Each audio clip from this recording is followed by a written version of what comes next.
میرا نہیں خیال ہے جی، بلکہ یہ ہوگا کہ ہمیں شاید سپریم کورٹ میں ججز اور لگانا پڑ جائیں، کیونکہ جب آپ ایک ڈویژن بنا دیں گے نا، سپریم کورٹ کے اندر ایک ڈویژن ہوگی جو کہ صرف اور صرف کانسٹیٹیوشنل معاملات یعنی آئین سے متعلق معاملات کو دیکھے گی، تو پھر اس کے لیے کچھ ججز کو مختص کرنا پڑے گا.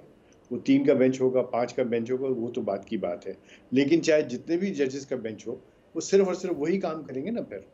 تو باقی کاموں کے لیے جو باقی جج رہ جائیں گے، چاہے وہ 12 ہیں 14 ہیں، تو وہ میرا خیال اس سے حل نہیں ہوگا.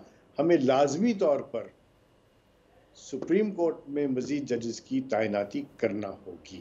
اسی طرح میرا یہ خیال ہے کہ ہائی کورٹ میں بھی جو آسامیاں خالی ہیں ان کو پورا کرنا بھی ترجیحی بنیاد پہ کرنا چاہیے. مثلا لاہور ہائی کورٹ میں 24 آسامیاں خالی، 24 آسامیاں، اور قریب 2 برس سے خالی ہیں. تو یہ آپ کو صرف اور صرف سپریم کورٹ کی حیثیت کے اندر ہی تبدیلی لانے کی بات نہیں ہے، ایک دور رس قسم کے آپ کو ریفارمز لانے ہیں، اور اس کے اندر آپ کو ایگزیکٹو معاملات کو بھی دیکھنا ہے، اور آپ یعنی کورٹس کے ایگزیکٹو معاملات کو اور جوڈیشل معاملات کو بھی دیکھنا ہے. تو لازم ہوگا کہ آپ کو نفری بھی بڑھانے پڑے گی، اور لازم ہوگا کہ آپ کو ایسے جج لے کے آنا ہوں گے جو کہ آئینی امور کے ماہر ہیں.